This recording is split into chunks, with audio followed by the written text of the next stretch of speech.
Olá, tudo bem? Vamos para mais uma aula. Então, seja muito bem-vindo e vamos hoje falar sobre Geometria Espacial 3, falando um pouquinho mais sobre esfera, logo depois da vinheta.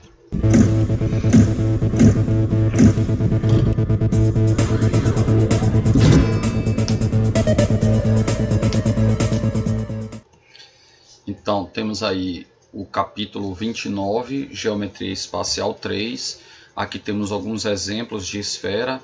Então temos essas rolimãs que a gente antigamente até brincava de patinete, usava muito isso. Aqui também que é usado aqui nesses rolamentos. Então todas essas esferazinhas vem aqui graxa, né, para estar lubrificando, e todo o rolamento. Então isso aqui é muito empregado em automóveis, em motos também, né? Se você usa em moto, usa em carro, usa em qualquer sistema de engrenagem aí, você usa muito essa questão. Aí temos um efeito aqui, eu trouxe também a questão das aplicações, né, de que a gente vê a esfera no dia a dia, e uma grande aplicação é o globo terrestre, que se aproxima bastante de uma esfera. Então a gente tem aqui latitude norte e latitude sul, então de azul, né, a latitude norte, de vermelho a latitude sul, à direita aqui a longitude leste e a longitude oeste aqui de vermelho, tá bom? Então, vamos falar um pouquinho mais aqui, mais outras aplicações, ó, a bola de futebol, aqui também outra gifzinha envolvendo a bola de futebol, a laranja, bolas de sinuca, o globo terrestre, a gente estuda bastante aí com o professor Ítalo, não é isso? Então, assim, algumas aplicações aqui. Então, nós vamos trabalhar de início 3 elementos da esfera, vamos trabalhar com volume, com área e com um corte que nós vamos dar, uma seção que nós vamos fazer nessa esfera também, tá bom? Logo veremos sobre isso. Então vamos lá. Os objetos com formato esférico são muito frequentes em nosso cotidiano. Então, como eu já falei, aqui temos alguns exemplos. É provável que alguns desses objetos, ou todos eles, não tenham formato perfeitamente esférico, mas aproximado. Mesmo assim, sugerem-nos a ideia de esfera, bem como muitos outros objetos que conhecemos. O nosso planeta, por exemplo, tem a forma aproximada de uma esfera. Estudaremos esse sólido detalhadamente no decorrer dessa unidade. Embora tenhamos familiaridade com ele, quando comparado com os sólidos estudados anteriormente, verificamos que não é simples obter seu volume e a área de sua superfície. Vejamos inicialmente a definição de esfera. Denomina-se esfera de centro O e raio R o conjunto dos pontos do espaço cuja distância ao ponto O é igual a R ou menor que R. Então, esfera ele é sólido, não é só a casca. Então, a distância é R ou menor que R. Então, são todos os pontos da superfície esférica e desse interior também, tá bom? Uma esfera, assim como o cilindro e o cone retos, também é um sólido de revolução. Se lembra que nós vimos o triângulo, pegamos um triângulo e botamos ele para girar e formamos um cone de revolução? Quando nós pegamos um retângulo e fixamos um eixo e aí botamos ele para girar em torno desse eixo, nós também construímos um sólido de revolução, que no caso foi o cilindro. Aqui nós podemos fazer o mesmo. Se você pegar uma semicircunferência, então aqui um semicírculo, melhor dizendo, né, para que pegue a superfície toda. Se fosse só a semicircunferência, seria só a linha. Semicírculo envolve tudo. Então, fixou esse eixo, esse diâmetro, botou para girar, olha o sentido aqui da seta, botou para girar, você vai ter uma esfera, tá bom? Agora aqui vamos falar desse estudo aqui agora, dessa parte aqui, desse corte que eu estou falando, dessa intersecção com o círculo aqui, olha só, tá bom? Quando uma esfera é seccionada por um plano, a intersecção é um círculo. Então imagine, você tem aqui uma esfera, vem com um plano, cortou, aí forma esse círculozinho aqui, ó. Deixa eu ver se com a seta eu acho que fica bom. Dá para formar esse círculo que está aqui sombreado nesse tom aqui, onde a seta está apontando mais escuro. Então, sendo Rzão, ó, o raio da esfera, Rzinho, esse raio desse círculo que foi determinado aí a partir da secção do plano alfa, com a esfera, e esse D é a distância justamente desse plano que vai ser traçado aqui, a distância do plano até o centro. Então a distância do plano até o centro é esse Dzinho, que é essa distância. Rzão, o raio da esfera. Rzinho, o raio do círculo determinado. Quanto menor for a distância, então quanto mais próximo o plano estiver do centro, Ó, quanto menor a distância do plano ao centro da esfera, maior a medida do raio do círculo, ou seja, quanto mais se aproximar do centro, maior esse Rzinho vai ficando, até quando você passar exatamente no círculo, que esse Rzinho vai se tornar igual ao Rzão, onde a gente vai ter um círculo máximo, tá bom? Esse círculo máximo é chamado de equador. E o círculo máximo, ele vai dividir a esfera. Então, se você pegar um plano e passar aqui no centro, esse círculo máximo vai ser determinado. E a parte de cima e a parte, digamos assim, a parte de cima e a parte de baixo serão duas semiesferas ou os hemisférios, tá ok? Então, veja aqui o círculo máximo, a parte superior, então ficamos com um hemisfério, e a parte inferior, outro hemisfério, ou semiesferas. Essa relação aqui é importante demais que você memorize, nós vamos usá-la. Algumas questões às vezes não dão o valor do raio, ou eles pedem às vezes a área, ou pedem essa distância, então nós precisamos já dessa relação pitagórica aqui. E para determinar o volume da esfera? Bom, aí eu não vou seguir o passo a passo, para não ficar me estendendo aqui, mas volume da esfera, a demonstração da fórmula vai ser baseada no princípio de Cavalieri, que diz: considere dois sólidos apoiados em um plano. Se todo plano paralelo a alfa determina dois sólidos de regiões de mesma área, então veja, se eu tiver dois sólidos aqui diferentes, eles não precisam ser iguais, apoiados no mesmo plano, e você vem com um plano beta paralelo a alfa e corta esses dois sólidos, e essas áreas, área 1 e área 2, forem iguais, e esses sólidos estiverem em mesma altura, então os volumes deles serão iguais.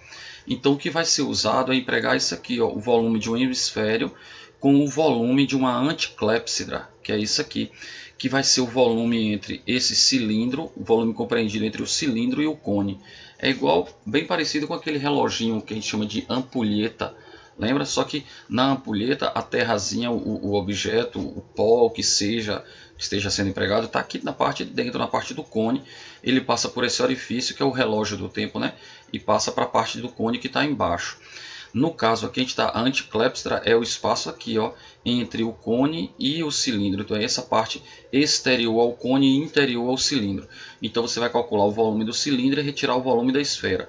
Quando você comparar essa área com a da semisfera, então você faz cilindro menos o cone, e essa área você compara com o volume dessa semisfera. Como eles vão ter áreas iguais, significa que os volumes serão iguais. E aí você sai aplicando isso que eu falei, olha aqui, essa área dessa coroa, que é justamente a área compreendida entre o cilindro e o cone, sendo igual à área da esfera, da semisfera no caso aqui, que a gente está pegando um hemisfério. Fazendo essa comparação, nós sabemos aqui que vai dar igual na hora que fizermos as contas. Daí esse volume vai ser igual a esse. Então o volume todo da esfera vai ser igual ao volume todo da anticlépsidra, que vai resultar nessa fórmula aqui. Então volume de esfera 4/3 de πr ao cubo. Isso daqui lembra para você um cone. Veja, note que o volume de uma esfera é 4 vezes o volume de um cone de base r e altura r, tá vendo? Então se você tiver um cone de base r e altura r, 4 cones desse correspondem a uma esfera de raio r. E aí, na balança aqui, uma esfera de raio r vai corresponder a 4 cones de raio r e altura r. Então ela fica em equilíbrio porque o volume é diretamente proporcional à massa. E falando da área, a área, aqui como o próprio primeiro parágrafo aqui já diz, não dá para a gente fazer a planificação como nós fizemos no cálculo da área de cilindro, no cálculo da área de cone. No cone a gente abria e tinha um setor circular, no cilindro a gente abria, planificava, portanto, e tinha lá um retângulo. Aqui na esfera não dá. Então o que é que a gente vai ter que fazer? A gente vai ter que usar a mesma ideia quando a gente está calculando a área de círculo, que a gente insere vários, vai aumentando o número de lados do polígono até se aproximar o máximo possível da esfera, e a gente chega na fórmula. Então a ideia intuitiva aqui da fórmula vai ser isso. Vai ser você retirar o que eles chamam de quase pirâmide. Por que quase? Porque a superfície da esfera não é plana. Então você vai, quanto mais você se aproximar, quanto mais você se aproximar, eu quero dizer, quanto mais você tomar lados aqui menores, então você vai se aproximando de uma superfície plana. Você não vai chegar na superfície plana, vai se aproximar bastante. Se você pegar uma superfície aqui grande, ela fica bem curvada. Mas quanto mais você pegar pontos menores, você vai se aproximando de um plano. Então você vai calcular o volume dessas quase pirâmides todas e juntar todas elas para dar a superfície da esfera, tá bom? E aí você vai fazer também assim. Então a área da esfera vai ser a área desses sólidos todos que você está pegando. E aí você vai comparar os volumes para quê? Para usar, ora, o volume de cada piramidezinha daquela vai ser 1/3 da área da base vezes a altura, mas a altura é R. Lembre-se que a gente pegou para ter uma esfera comparando, a gente usou até a balança agora há pouco, não foi? Então um volume de uma esfera correspondendo a 4 vezes o volume dos cones. Então 4 πr ao cubo sobre 3. Aí você vai fazendo aqui a substituição e vai ficar em função da área. Então essas áreas todas vai gerar a área da esfera.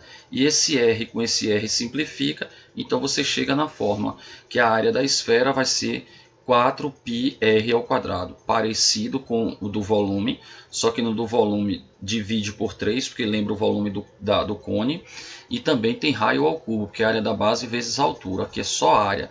Então na verdade, se você observar, a área da esfera é 4 vezes o círculo, tá vendo? A área de um círculo, πr ao quadrado, então a esfera são 4 círculos, 4πr ao quadrado. E aqui 4/3 de πr ao cubo, que é o volume. Então essas três são as três relações importantes que nós temos na aula de hoje e faremos aplicações delas. Quais são? Área da esfera, 4πr ao quadrado, volume da esfera, 4/3 de πr ao cubo, e a primeira relação que foi a pitagórica que nós vimos lá. Rzão ao quadrado é Rzinho ao quadrado mais Dzinho ao quadrado.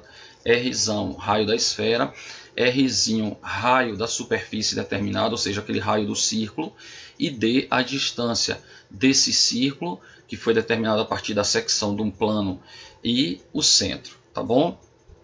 Então agora vamos para o caderno de atividades para resolvermos algumas questões aqui, para colocarmos em prática um pouco. E para melhorar ainda mais, vocês vão fazer as atividades propostas aí do módulo. Mas então, caderno de atividades, página 15, questão 4, questão do Enem, diz assim: o globo da morte é uma atração muito usada em circos.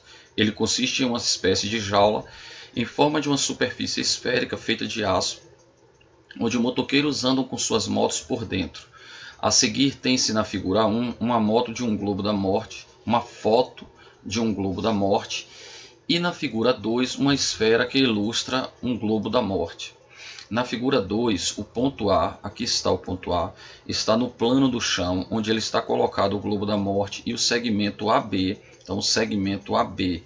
Então, se você pegar aqui, ó, traçar um segmento aqui AB, passa pelo centro da esfera e é perpendicular ao chão, ao plano do chão. Suponha que há um foco de luz direcionado para o chão, colocado no ponto B. Então, você tem aqui em cima um foco de luz colocado nesse ponto B, e que um motoqueiro faça um trajeto dentro da esfera percorrendo uma circunferência que passa pelos pontos A e B.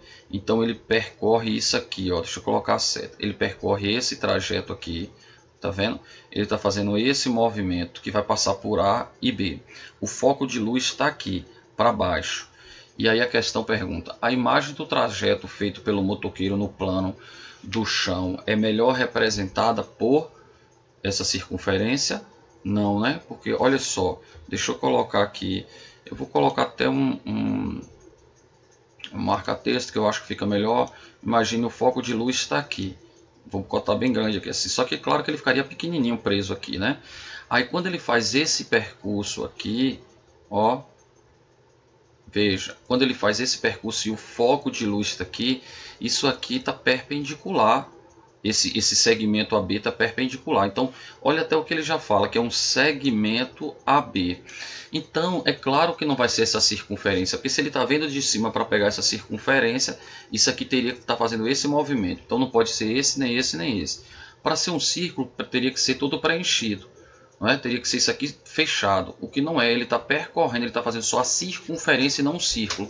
Então é claro que é a letra E, até porque se ele sobe e desce fazendo esse movimento, ó, então ele vai e volta. Quando eu coloco ele na reta, é claro que ele vai fazer isso aqui, ó, Tá vendo o cursor quase que numa reta, que não estou conseguindo fazer reta porque minha mão mexe. Mas seria esse tipo de movimento, ó, subir ou descer, tá vendo? Então é claro que a resposta correta tem que ser letra E. Aí temos a questão 15. E a questão 15 tem algumas informações, eu vou colocar logo aqui para marcar também.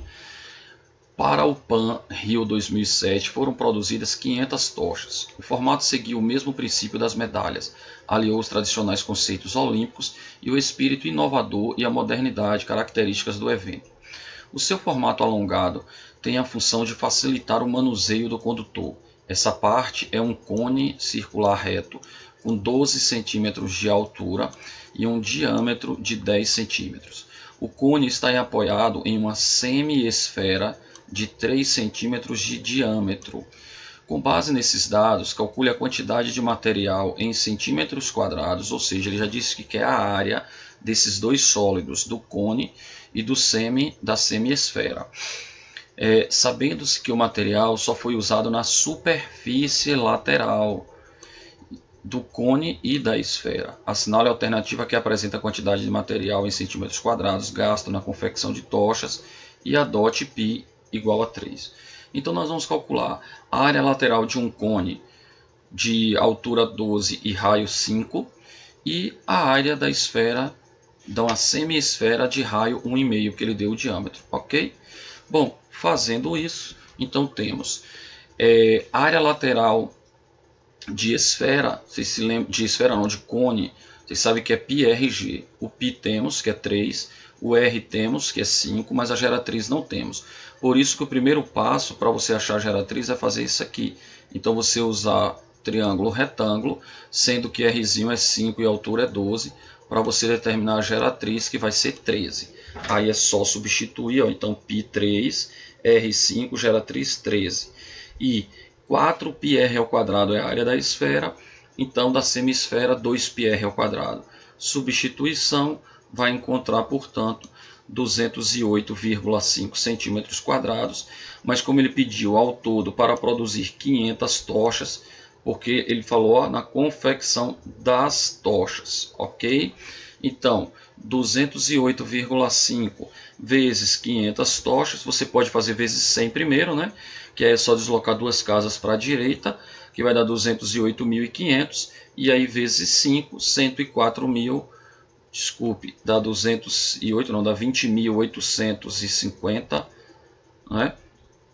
E aí vezes 5 agora, aí sim dá 104.250 centímetros quadrados. E essa é a última questão aqui na página 19. Uma quitanda vem de fatias de melancia embaladas em plástico transparente. Uma melancia com forma esférica de raio R é cortada em 12 fatias iguais, onde cada fatia tem a forma de uma cunha esférica. Então isso aqui, o que a gente popularmente chama, às vezes até me dá um bago da laranja, não se usa esse termo, como é um bago da tangerina, que vai tirar uma partezinha daquela, cada gomozinho daquele. Na verdade, aqui na matemática a gente chama de cunha esférica, tá certo? Então é uma fatia dessa esférica, cortou, tem um ângulo ali, isso é uma cunha esférica. Sabendo-se que a área de uma superfície esférica de raio R é 4πr ao quadrado, essa é a fórmula que a gente já conhece para a área da esfera, determine em função de π e R, ou seja, não vai usar números, use essas mesmas letras, mas eu quero que você determine a área da casca de cada fatia dessa, sendo que foi dividida em 12. Então é só você pegar a área da esfera e dividir por 12. A área da esfera dividida por 12, simplifica o 4 com 12, você vai ter πr ao quadrado sobre 3. Em quantos centímetros quadrados de plástico foram necessários para embalar cada fatia? Ou seja, qual é a área da superfície total de cada fatia? Então nós já temos a área da casca, que é essa, só que falta essa área desse semicírculo e o do semicírculo que fica do outro lado. Semicírculo de um lado com semicírculo do outro lado dá um círculo, então vai ser πr ao quadrado mais a superfície dessa cunha. Então, πr ao quadrado, que é o do círculo, mais a área da cunha, da superfície da cunha, que vai ter 4πr ao quadrado sobre 3. Prontinho. É isso. Dois grandes inimigos do estudante: a preguiça e a ansiedade. Tenham um ótimo dia, fiquem com Deus e até a próxima aula, se assim Deus nos permitir. Muito obrigado pela atenção. Tchau.